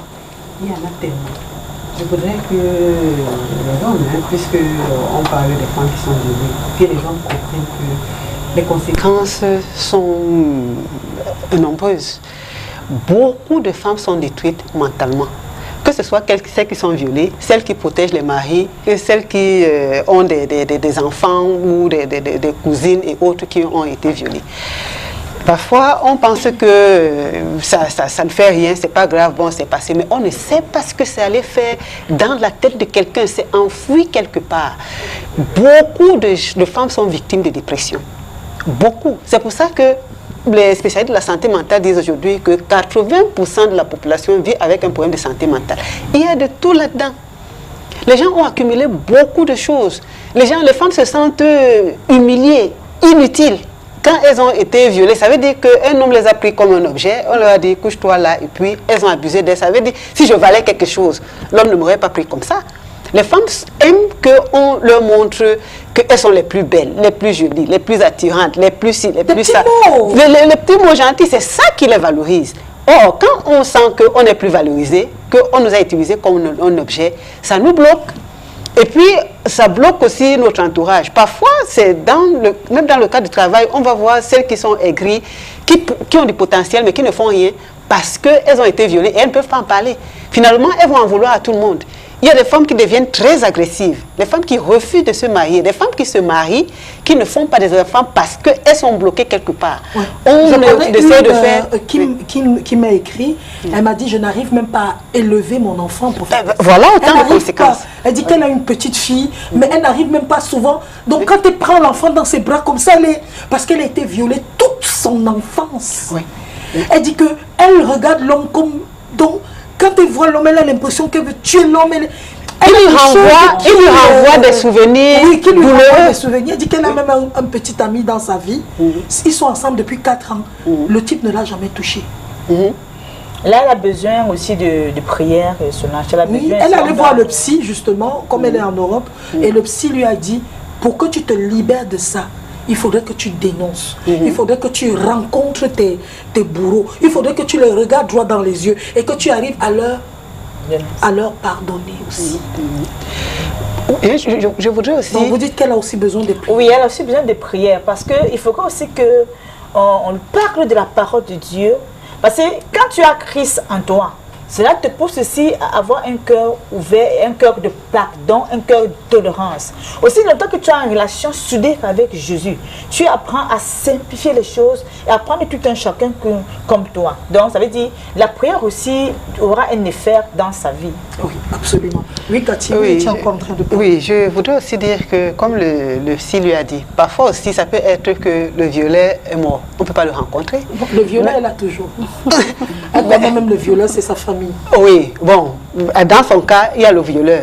Mais il y a d'autres choses que les psychologues, d'autres techniques que les psychologues utilisent pour amener quelqu'un à libérer la parole et aussi à évacuer parce qu'elle a cette colère en elle. Qu'est-ce que quelqu'un avait fait? Un enfant qui en voulait à son père, il l'a amené dans un truc de boxe où on fait les entraînements. Alors, il a demandé à l'enfant de commencer à boxer. Tout ce qu'il avait de mauvais, quand il pense à quelque chose de mauvais, il boxe. Il a boxé jusqu'à ce qu'il se mette à pleurer. Il s'est senti complètement libéré. Oui, mais sauf que pour la femme, quand elle regarde son corps, elle a l'impression qu'il y a quelque chose qui est sorti. Je ne sais pas si vous imaginez. Oui, je comprends. Mais vous ne savez pas comment c'est que un homme que vous n'aimez pas, vous n'avez aucun sentiment pour lui, vous force à faire des choses. Oui, je suis d'accord, mais parfois aussi il faut guérir. À un moment donné, il faut se dire que cet homme-là ne mérite pas que notre vie soit détruite. Nous devons continuer à être heureux. Maintenant, qu'est-ce que nous devons faire? Nous devons utiliser tous les moyens possibles pour pouvoir l'enlever de notre tête. Parce que nous devons vivre. Celui-là ne le mérite pas. Je voudrais aussi parler de l'autre côté. Dans le cadre de l'accompagnement psychosocial que nous voulons instaurer au Cameroun, on a aussi des violeurs. C'est pour ça qu'on va travailler avec la justice, le commissariat, les psychologues et ainsi de suite. Parce que certaines personnes aussi qui violent ont besoin d'aide. Les femmes ont aidé leur mari parce que ces derniers leur ont dit la vérité. J'ai tendance à aller violer, je ne fais pas exprès, c'est mon corps qui me pousse à violer et tout ça. Elles ont aidé leur mari, certains ont aidé leurs enfants. Il y a des choses qui partent souvent de très loin. Peut-être qu'on regardait trop les films pornographiques, peut-être qu'on avait la mauvaise compagnie, peut-être qu'on avait ci, on avait ça. Ça a déteint sur nous. Nous pouvons faire aussi beaucoup, nous pouvons sensibiliser, nous pouvons faire beaucoup pour aider ces personnes-là. Donc maintenant, on peut amener quelqu'un, par exemple, en justice, un violeur. Qu'est-ce que la justice devrait aussi faire? C'est faire appel à un spécialiste de la santé mentale, comme on fait ailleurs, pour savoir ce que ce violeur a au fond de lui. Est-ce qu'il est fondamentalement méchant, ou alors c'est un appel à l'aide, ou alors, bon, il ne sait pas trop ce qu'il doit faire. Donc, dans le cadre de l'accompagnement psychosocial, on tient compte de tout ça, parce qu'eux aussi ont besoin d'aide. Oui. Madame Mounchili, justement. Solange, par rapport aux conséquences du viol, les conséquences sont énormes et désastreuses. Premièrement, pour la jeune fille qui a subi cet état, psychologiquement, elle est abattue, elle est détruite. Et spirituellement aussi, elle est touchée parce que ça va jouer sur sa vie plus tard. Imaginez un peu les femmes qui refusent peut-être de se marier, les femmes qui refusent de faire un certain nombre de choses parce que quand elles pensent à ça, elles sont hors d'elles-mêmes. Le mari ou bien l'homme qui a été l'auteur de ce crime. Pour lui, je voudrais qu'on insiste là-dessus. Il faudrait que les hommes qui commettent ces actes savent qu'ils sont en train de détruire leur foyer, ils détruisent leurs enfants, ils se détruisent eux-mêmes parce que les conséquences qu'ils vont subir, premièrement au niveau spirituel, ils ne pourront pas tenir, au niveau physique, ils ne pourront pas tenir. Et lorsque plus tard les enfants ont des problèmes, on commence à accuser la grand-mère qui est au village, on commence à accuser je ne sais pas trop qui. Bon, le viol, les conséquences du viol, je vous en prie, sont désastreuses pour nous-mêmes. Il faudrait que les hommes qui posent ces actes, qu'ils sachent que l'acte que je pose là, je suis en train de détruire ma progéniture pour toute une vie. Il faut que vous sachiez ça. C'est pas oui, vous avez détruit la petite fille ou vous avez détruit la personne. Est-ce que vous savez ce que vous allez supporter, vous allez subir plus tard à cause de l'acte que vous avez posé? Votre travail ne pourra pas marcher. Financièrement, vous serez bloqué à la maison. Si vous êtes marié et que vous voulez maintenir votre foyer, vous aurez créé un climat d'insécurité. Vous aurez créé un climat de non-confiance parce que quel que soit ce que vous allez dire à votre femme, quel que soit ce que vous allez faire pour la ramener à la raison ou bien pour rétablir la situation dans le foyer, vous ne pourrez plus. Vous aurez psychologiquement mis votre femme dans un état où elle ne pourra plus avoir confiance en vous. Même si vous allez vous lui donner toute une fortune, je vous assure, vous avez détruit le foyer, vous avez détruit les enfants, vous vous êtes détruit vous-même. Et quand vous avez des problèmes, ne cherchez pas loin, c'est parce que vous avez un comportement sale. Et ce comportement sale vous suit et ça vous suivra toute votre vie. Qu'est-ce qu'il faut faire dans cette situation? Il faut chercher Dieu. Parce qu'il n'y a que Dieu pour déjà premièrement arranger notre état d'esprit. Il n'y a que Dieu pour nous délivrer parce que ceux qui commettent des actes de viol, c'est des possédés. Il faut que je dise ça. Il ne faut pas qu'on se cache. C'est cette possession, ce sont ces forces négatives, ce sont ces démons qui nous poussent à poser ces actes et qui nous poussent à poser ces actes pour que la société dise que nous avons un problème mental. Je refuse pas, les problèmes mentaux sont créés par des démons. Il ne faudrait pas qu'on oublie ce côté. Vous aurez beau vous asseoir avec votre femme, arranger, faire un arrangement à l'amiable, faire un arrangement, je sais pas trop, la police va vous convoquer, on va vous mettre en prison, vous allez sortir, vous allez vous arranger avec votre femme, mais tant que spirituellement vous n'avez pas subi une délivrance, je vous assure, vous allez toujours répéter la même chose et plus tard vous allez détruire la société. Ça, c'est ce que j'avais dit par rapport à ça. Quel est votre avis? Moi, je pense que... les conséquences, justement. Les conséquences, on l'a dit sur ce plateau, déjà sur le plan physique, ça laisse des dommages sur le plan physique, les blessures et autres. Ça peut même tuer. Pour nous, les femmes, et puis ça peut même tuer. Parce que la petite fille de 3 ans voilà, est morte suite à ça. Et puis... la petite fille de 1 an, 8 mois, était morte également suite à ça. Oui. Non, 18 mois, 1 an. Également, pour celles qui réussissent à survivre, on a vu des cas des femmes qui ne peuvent plus procréer parce qu'elles ont subi tellement de dommages que cela a endommagé leur appareil génital et ne peuvent plus procréer. Voilà une vie qui est sacrifiée comme ça parce qu'il y a une personne qui s'est levée un bon matin, il a décidé pour 5 minutes de plaisir d'aller gâcher la vie d'un enfant. Moi, je pense que c'est assez grave. Je pense qu'on devait réfléchir avant de poser des actes, on devait réfléchir sérieusement avant de poser un acte. Et moi, ce que j'aimerais dire, c'est que je suis assez contente parce qu'on fait ce type d'émission. On fait ce type d'émission, on l'a déjà fait. Vous vous souvenez quand on faisait dans d'autres émissions, on l'a fait. Et ça fait longtemps qu'on le fait. Il faudrait qu'on mette vraiment la main parce que ça a pris une ampleur incroyable dans notre société. Oui, vous ne pouvez plus passer une journée sans entendre un cas de viol quelque part. Oui, mais Solange, le problème c'est que on a l'impression que ça a pris plus d'ampleur maintenant parce que les gens ont le courage de dénoncer. Les gens ont le courage d'en parler. Il y a ce type d'antenne. Il y a les gens qui peuvent maintenant aller dans les réseaux sociaux pour pouvoir dénoncer. Mais avant, ça se faisait.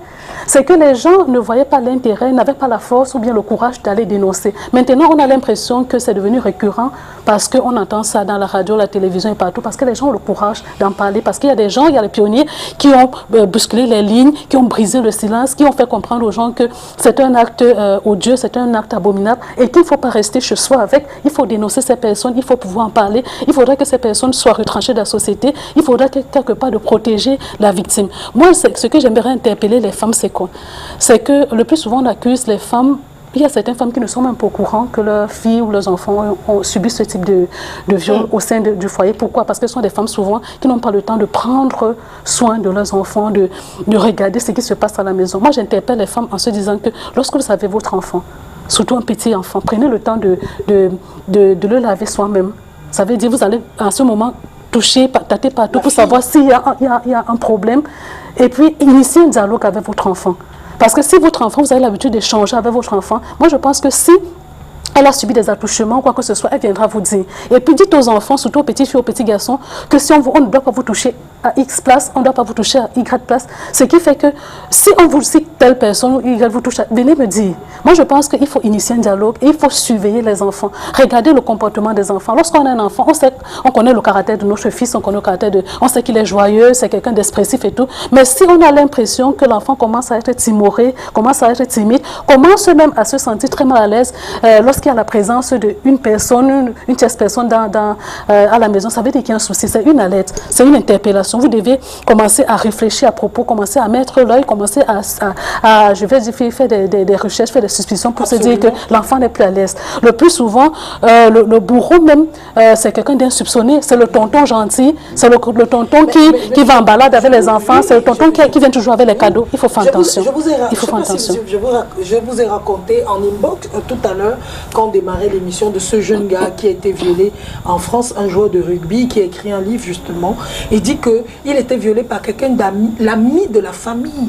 C'était le tonton gentil, le tonton, que quand il vient comme ça, là, il garde les bonbons, il part chercher l'enfant à l'école et tout. Il dit chaque fois qu'il venait me chercher à l'école, on l'envoyait, il me violait d'abord avant qu'on ne rentre.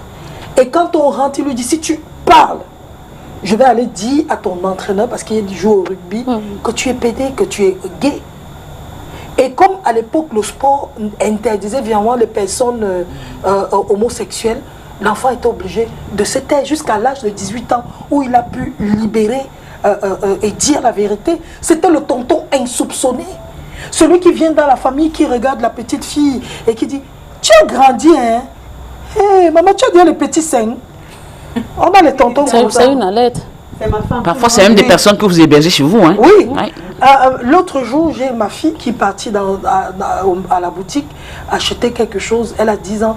Et quand elle arrive, un gars à la boutique dit, vous avez les belles filles dans ce quartier. Elle est venue me raconter. Dès qu'elle entre, elle est venue me dire, je suis allée dire au type là que, mon cher ami, désormais, mes yeux sont sur toi. Tu vois un enfant de 10 ans, tu dis que vous avez les belles filles. C'est comme ça que ça commence. La chair fraîche. On sait ce qu'on cherche. Ils sont nombreux de vieux qui vont dans les vieux pervers. Dans les établissements, il y en a qui disent qu'ils ne sortent qu'avec les petites filles de 3e. Mais ils sont des vieux. On a quel âge en 3e à Douala, au Cameroun? Mais il faut dire que quand on parle de petites filles, parfois ces personnes-là arrivent à la maison. Ils jouent avec nos enfants devant nous. Hein. Mais rien. Et il essaie de toucher, oh tu es déjà grande et tout ça. Tout le monde tu rit. seras ma femme. Tu seras ma femme. Tout le monde rit. Voilà ma femme ici. Hein. Et quand tout le monde rit, aussi adhère. Hein. Tu as gardé quoi à ta femme? Voilà autant de choses. Quand on le fait demain, il va aller dire à l'enfant que tu as vu, même ta mère a dit que tu es ma femme. Mais Solange, j'aimerais soulever un point important ici. C'est qu'en dehors du fait que les bourreaux peuvent être des personnes extérieures de la famille, oncles, cousins, gardiens et autres, c'est que nous-mêmes, nos propres enfants, peuvent être des bourreaux. Il faudra qu'on le sache.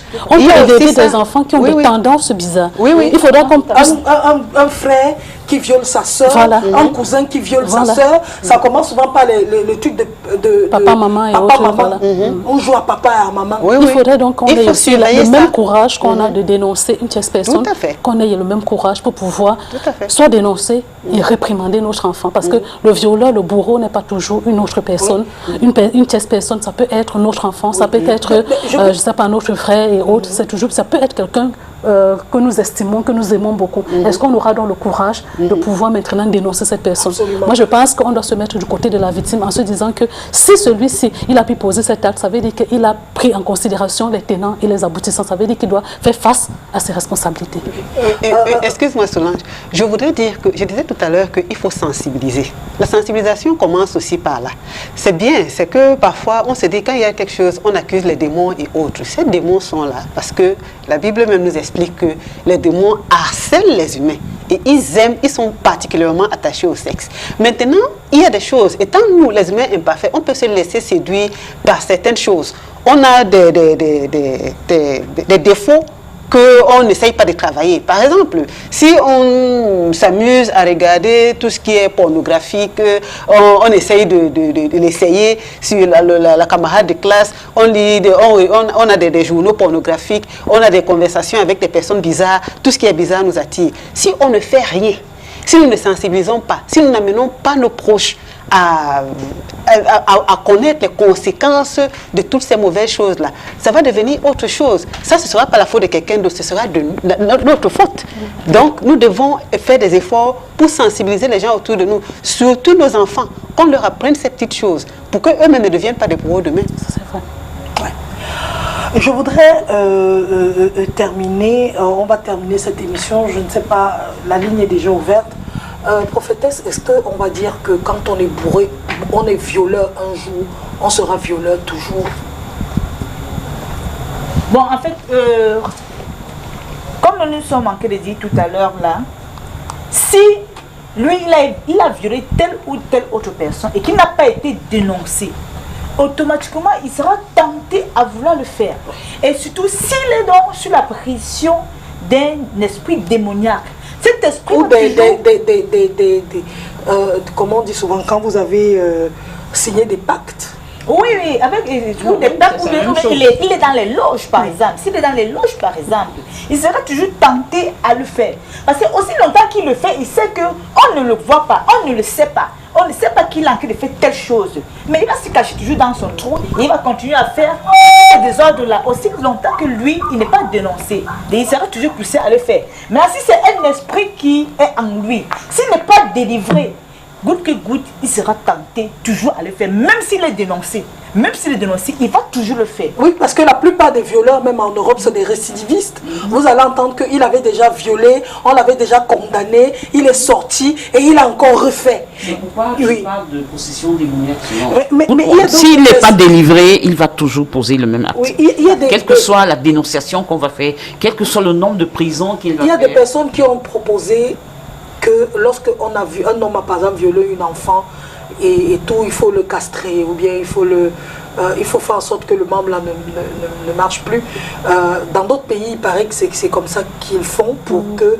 Parce qu'on se rend compte que quand on a été violé un jour, on l'est toujours. On a toujours cette tendance. C'est pour ça que même un homme qui a violé, et qui s'est marié plus tard, veut toujours violer sa femme. Il a toujours envie de faire des choses avec pression, avec force, parce qu'il est habitué à ça. Cette habitude, c'est qu'il y a une force qui le contrôle. Il n'est plus le même. Je crois qu'un homme normal ne peut pas réagir comme ça.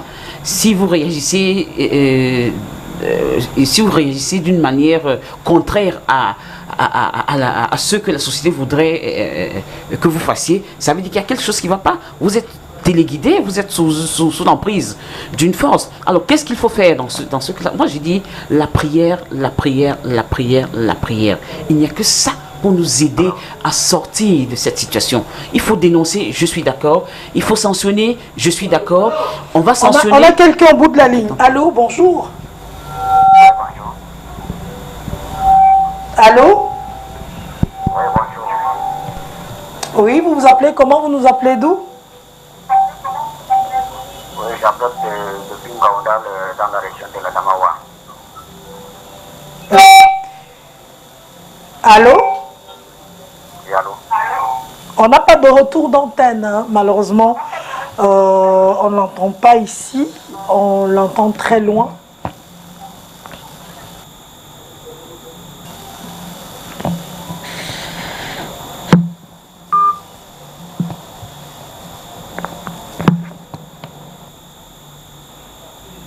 Oui.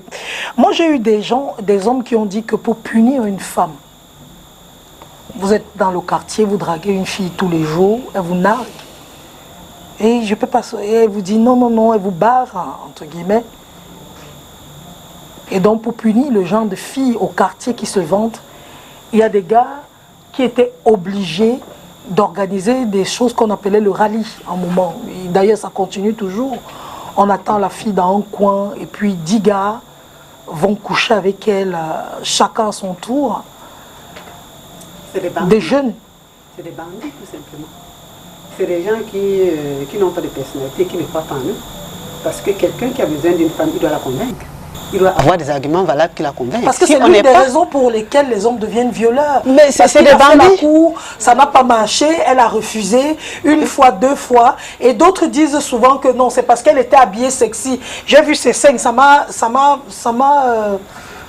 C'est vrai qu'on nous demande de nous habiller décemment pour ne pas attirer les hommes. Parce que les hommes peuvent attirer aussi par notre corps. Mais si ça n'a pas marché avec une femme, on cherche une autre femme avec qui ça va marcher. Les hommes bien, les hommes valables, ils leur donnent des arguments valables aux femmes et les femmes les suivent. Donc maintenant, si on va prendre 10 hommes pour coucher avec une femme, ça veut dire qu'on est tout simplement un bandit. Donc il n'y a pas une autre raison à cela. Oui, Makati, je crois que Makati, ça remet sur la table ce problème de sensibilisation dont nous parlions tout à l'heure. Oui, bonjour, bienvenue. Comment vous appelez? Vous nous appelez d'où? Oui, bonjour, je m'appelle Amal Naramadou. Depuis Yaoundé. Oui, nous vous écoutons. Oui, mais moi je me dis, dans ce genre de cas, vraiment, on ferait mieux de prendre des mesures de cadrer si c'est qu'il est déjà arrivé à un certain stade là où il fait la première fois, deuxième fois, on doit le cadrer une fois.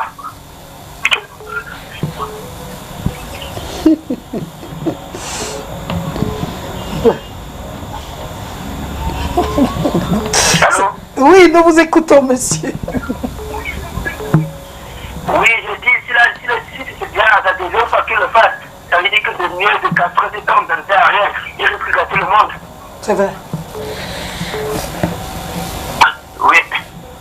Et bonsoir à la maman là, de l'Élysée.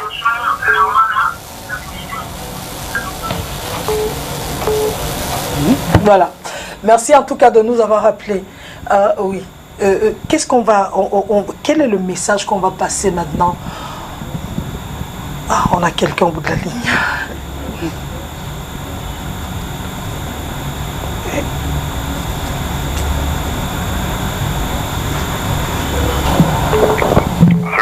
Allô, bonjour, monsieur, bienvenue. Comment vous appelez? Bonjour, comment vous appelez? Vous nous appelez d'où? Bonsoir, madame, bon après-midi. Oui, vous vous appelez comment? Vous nous appelez d'où? Oui, j'appelle depuis Bafoussam et j'aimerais réagir par rapport à l'émission, s'il vous plaît. Nous vous écoutons, monsieur. Allô? Nous vous écoutons, allez-y. Oui, j'aimerais réagir par rapport à l'émission. Allez-y. Ok. Oui, en suivant l'émission, par rapport au viol, ma participation est la suivante. Le plus souvent, ce sont des parents qui sont cause de cette chose-là. L'éducation, tout part d'abord dès le bas âge. Sur le plan vestimentaire, le plan éducatif et tout. Donc, ça veut dire quoi? Le viol, c'est quelque chose, je ne sais plus, j'en peux dire des escopades, mais les parents sont la cause de tout cela. Sur le plan mental, éducatif, bref, vestimentaire sur tous les plans. Je ne sais pas si vous me suivez. Donc tout part de la base. Tout part de la base. Et j'apprécie vraiment l'émission et que si réellement Dieu pouvait trouver un moyen pour faire cesser ce type de viol, ça devait être bien, mais ça prend de l'ampleur, mais par la grâce de Dieu, tout va bien, tout peut s'arrêter, mais ce n'est pas un truc qui naît aujourd'hui, c'est depuis la nuit des temps, le viol existe, mais il n'y a que Dieu pour stopper cela. Les êtres humains ne pourront pas. Merci pour la participation, je vous remercie, que l'émission continue et je salue tout le monde au plateau. Merci. J'aimerais rapidement rebondir sur ce que le monsieur a dit, c'est qu'on a tendance à faire croire aux gens que ce qui pousse les hommes à violer les femmes, c'est l'aspect vestimentaire. Mais je pose la question, la petite fille de 10 voilà, ans, justement, c'est ce que je voulais... Les 19 petites filles... Non, mais cela, ne négligeons pas. On ne néglige pas. Le problème, c'est que... Le problème, c'est que... Ça, sa place. Ça ne vous donne pas le droit d'aller violer qui que ce soit. On voit souvent des Ça ne vous donne pas le droit. Bien habillés, élégants. Est-ce qu'on a envie d'aller les violer? C'est l'idée de se dire qu'on a un droit de vie et de mort sur une femme. C'est toujours parce qu'on chosifie les femmes. Pourquoi est-ce que vous donne le droit? Parce que vous voyez une femme qui est en train de passer, que vous ne connaissez même pas qui elle est, où est-ce qu'elle va, parce qu'elle a mis une jupe ou qu'on soit. En quoi est-ce que ça vous concerne en réalité? Moi, je pense qu'il y a un problème. Et c'est justement, il y a le Brésil, il y a dans plusieurs pays où les femmes ne marchent que nues. Pourquoi est-ce que le taux de viol n'est pas exponentiel par rapport ici au Cameroun? Je pense qu'il faut pas véhiculer ce type de choses. Oui, bonjour. Oui, merci, bienvenue. Comment vous appelez? Oui, je m'appelle Hassan, j'appelle depuis la région de la Tamawa. Nous vous écoutons, monsieur. Oui, ma propos est vraiment à s'adresser la dame qui a des micros en main. J'ai appris qu'elle a dit que certains hommes sont malhonnêtes. Et j'accepte que les hommes sont malhonnêtes. Et il y a encore des filles qui sont malhonnêtes, mais ce ne sont pas des hommes seulement. Prenons l'exemple, qui peut draguer une fille comme ça et que pour rester pour un an. Tu fais tout pour elle, mais elle ne peut pas être satisfaite pour toi. Je ne sais pas si vous comprenez dans quoi que je suis en train de parler. Allô? Je disais que n'est-ce pas?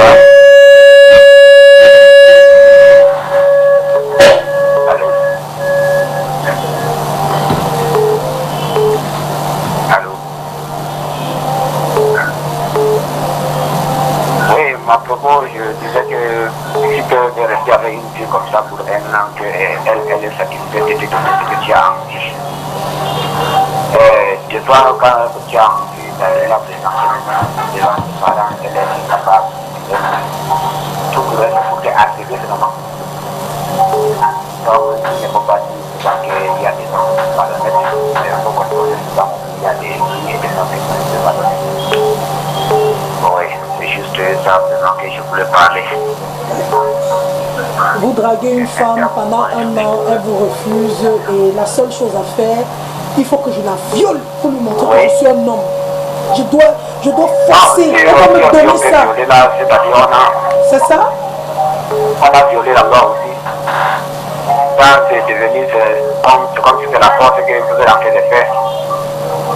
Prenez l'exemple vous-même en personne chez vous travaillez comme ça et qu'on reste comme ça pour 1 an. Et que vous, tout ce que vous avez demandé chez vous faites et que vous êtes incapable de me donner, on peut dire que ça, je peux présenter à mes amis que ça, c'est ma copine, elle est qui pour moi. Du coup, derrière, vous êtes obligé de violer. C'est pas. Non.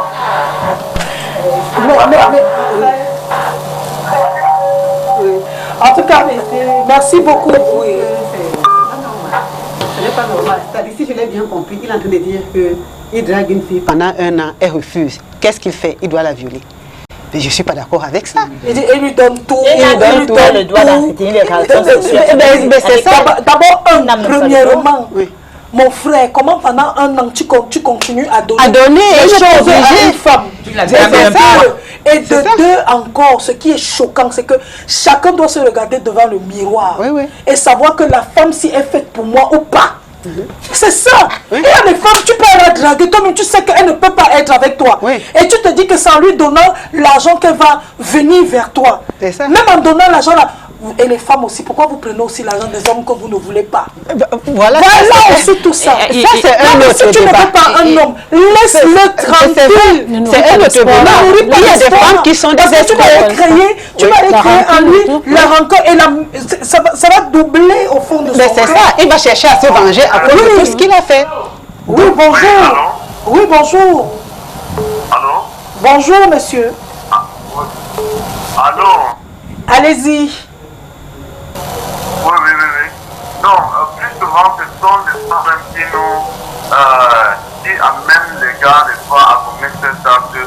Puisque vous allez voir un garçon qui est derrière une fille pendant 2-3 mois et la fille ne refuse pas. Elle accepte, elle amène le gars à dépenser. À la fin du compte, la fille va faire un petit message dit que l'amour c'était un vent, on ne voit pas mais on ressent mal. Et lorsque le gars va montrer le message à son ami, il se rend compte que c'est un message, donc c'est l'habitude n'est-ce pas de la fille, elle fait ça à tous les gars du quartier. Là il y a une petite réunion maintenant qui vont se tenir contre la fille et cela va se passer parce que elle a, et plus souvent on se rend compte qu'elle fait comme ça là, elle a quelqu'un quelque part avec elle escroque les gars et puis elle va manger l'argent. Donc les gars c'est le même de la femme. Donc plus souvent les femmes sont des filles qu'on les voit souvent, donc ils savent l'origine des femmes et ça. Bon, même là, je ne suis pas d'accord. Parce que les hommes, quand ils veulent les femmes, quand on a besoin d'une femme, d'abord, quand un homme appelle comme ça et qu'il nous dit que c'est des raisons qui font en sorte qu'il viole, moi, j'ai l'impression que je n'ai même pas affaire aux hommes. J'ai affaire à un animal. Selon c'est important qu'on sache, que nos filles aussi sachent que quand elles font ce genre de choses, voilà les conséquences qu'elles subissent. Oui, et lorsque l'homme vient escroquer aussi une femme derrière, ce n'est pas qu'est-ce que la femme lui fait? Est-ce qu'elle a la force aussi de le violer? Les femmes sont tellement bonnes, tellement civilisées qu'elles ne réagiront pas comme ça. Ce n'est pas normal. Comment quelqu'un peut justifier ça? Et la petite fille de 3 ans qui est décédée, elle a escroqué qui? Bonjour.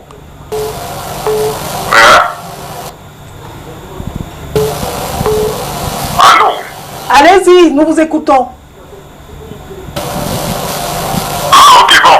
C'est que ma participation, c'est que nous devons d'abord éduquer nos filles. On n'éduque pas les hommes. Nos filles de manière. Non, j'ai dit, après, je vous en prie. J'ai parlé d'éduquer nos filles dans le bon sens. Je veux savoir aux filles que les hommes sont des dangers pour elles. Les hommes sont des dangers pour elles, quelle que soit la position de l'homme dans la famille. Que ce soit un homme, un membre de la famille ou un ami, il faut se méfier. Et quand on parle d'éducation, il ne s'agit pas seulement d'éduquer rien que la fille.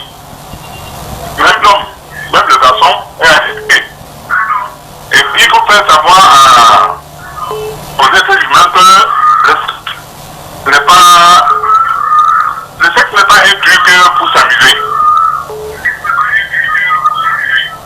Et c'est ce que nous devons apprendre à nos enfants. Et puisque il y a aussi ce que nous copions sur l'Occident. Le fait de voir tout ce qui se passe chez le blanc, on va imiter. Quand vous entendez, par exemple, chez les hommes, on dit un homme se marie avec un homme, une femme se marie avec une femme. Le truc importé qu'on nous annonce, qu'on nous fait venir ça ici en Afrique. Or, chez nous, les Africains, on savait que si un homme va avec un homme, c'est que c'est du diable. Et Dieu a créé l'homme intelligent, sage, puisque quand tu le fais du bien, c'est que c'est bien. Quand tu fais mal, tu sais que tu as envie de mal faire. Donc Dieu là, il nous a bien créé. Mais c'est nous qui orientons mal ce que nous avons dans la tête. Voilà ce que moi je peux dire. C'est le genre de Foumotte. Voilà, merci beaucoup de nous avoir appelés. C'était le dernier appelant de ce jour. Je refuse comment est-ce que je vais dire, cette défense que les Noirs ont toujours en disant que ce sont les Blancs qui ont apporté tout ça en Afrique. Ce n'est pas le Blanc qui vient te dire va violer. Et puis, même si un homme va avec un homme, il t'a dit qu'il violait l'homme là. Non. C'est sa vie privée, ça le regarde. Nous sommes en train de parler ici du viol. Avant que Internet n'arrive, avant que la télévision même n'arrive, dans les villages, dans les quartiers, il y avait déjà des pères qui violaient leurs filles. Il y avait déjà les oncles qui violaient leurs filles. Il y avait les grands frères qui violaient leurs sœurs. Il y avait les cousins qui violaient leurs cousines. Je dis bien avant l'apparition de la télévision, ça existait. C'est-à-dire on ne regardait pas ce qui se passait ailleurs. On n'avait même pas les films. On n'avait pas Internet. Mais les gens souffraient déjà du viol.